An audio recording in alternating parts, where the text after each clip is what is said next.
Hi, I'm Sarah and welcome to my channel, The Spoony Life and Beyond. I'm coming to you all the way from Perth, Western Australia. So The Spoony Life and Beyond is really about raising awareness and giving voices to the warriors and support people with chronic illnesses, disabilities and invisible illnesses, no matter where you are in the world. I just want to let you know that I nor anybody else affiliated with this page is a medical practitioner. So if you are concerned about your health or are having a medical emergency, please do seek medical attention.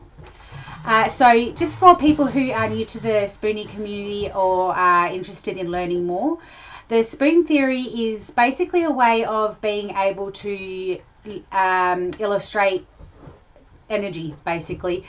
So you could have 10 spoons for the day and you have to prioritize which ones you're going to use.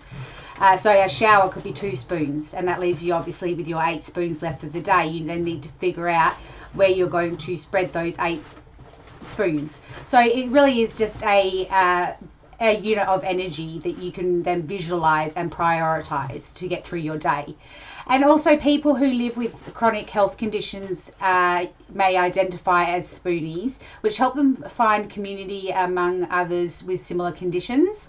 If you do want to read more about the spoon theory, it was actually written by Christine Miserandino. So you can definitely have a look at that. She did write an article about it, which goes into much further detail, which does actually help if you're wanting to educate people in your life as to how you need to pace yourself during the day. So being in the Spoony world myself, I've noticed a lack of true, raw and authentic views of the life as a Spoony. I'm 39 and I have lupus, an immune deficiency disorder known as hypogammaglobulinemia, Behçet's disease, undifferentiated connective tissue disorders and a seizure disorder. And I've also got significant loss of vision due to the Behçet's. So I was diagnosed with lupus and the undifferentiated connective tissue disorders along with the seizure disorder about a decade ago, and the Behçet's much more recently. And it's been a really long ride.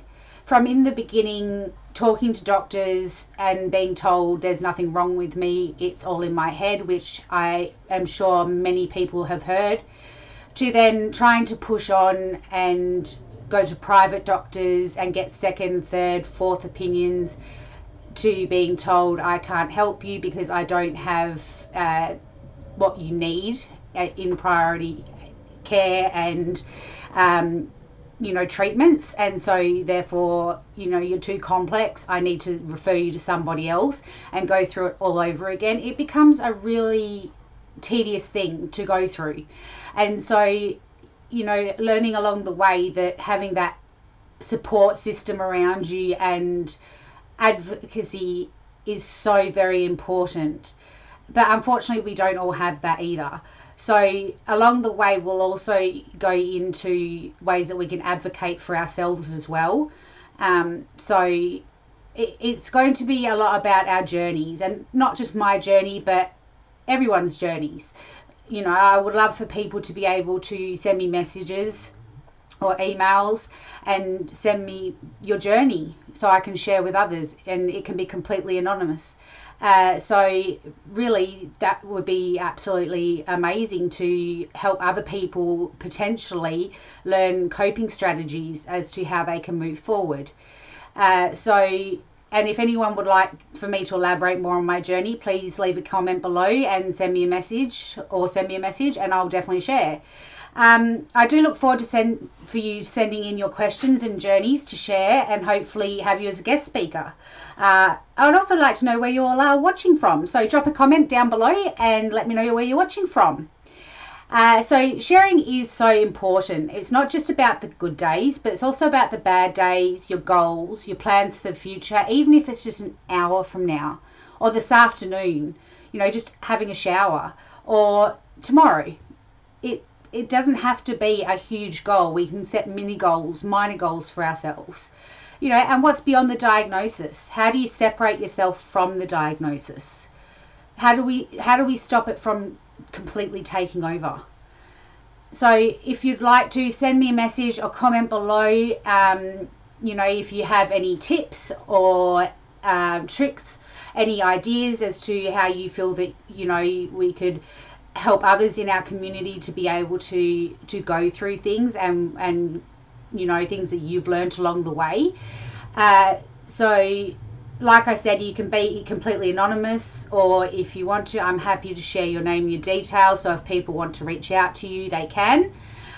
Same as if you'd like to be a guest speaker, or have any questions or anything like that, please, like I said, shoot me a message or comment below, and I will endeavour to get back to you as soon as I can. So just letting you know that each alternating weeks, it'll either be myself doing Q&As and going through questions that people have asked or sharing their journeys, and then essentially we can also go through what questions we want to ask our guest speaker for the alternating week. So we're going to have on a regular basis guest speakers, which I'm also hoping are going to be people in our community, not just people who are struggling with chronic illnesses, disabilities, invisible illnesses, but also their support people. What's it like being a support person in our community? How do you help that person to advocate for their health? What are things that you have found with the medical system that helps or doesn't help, what to avoid, things like that. So please, I would love for you to send it in. So I'd also like to leave you with the first question, which is from the Chronic Illness Reddit thread by Resident Platform 536. What do you do for enjoyment that isn't too taxing? Like hobbies and feel-good activities that don't cost too many spoons and make life being chronically ill a little bit more tolerable and enjoyable. So next time that I am on for the next video, I will share some answers and follow-on questions that can come up, so we can all support each other and be there for each other. I think it's really important, being a part of this community, that we all support each other in a kind, friendly, caring and empathetic way, and understand that we don't all communicate in the same way, so to try not to be judgmental as well.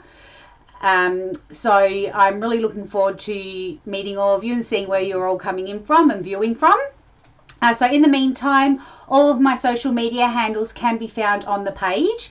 I really appreciate your support, and I'm so excited for the future. So don't forget to like, share and subscribe, and I will see you next time in the next video. Bye!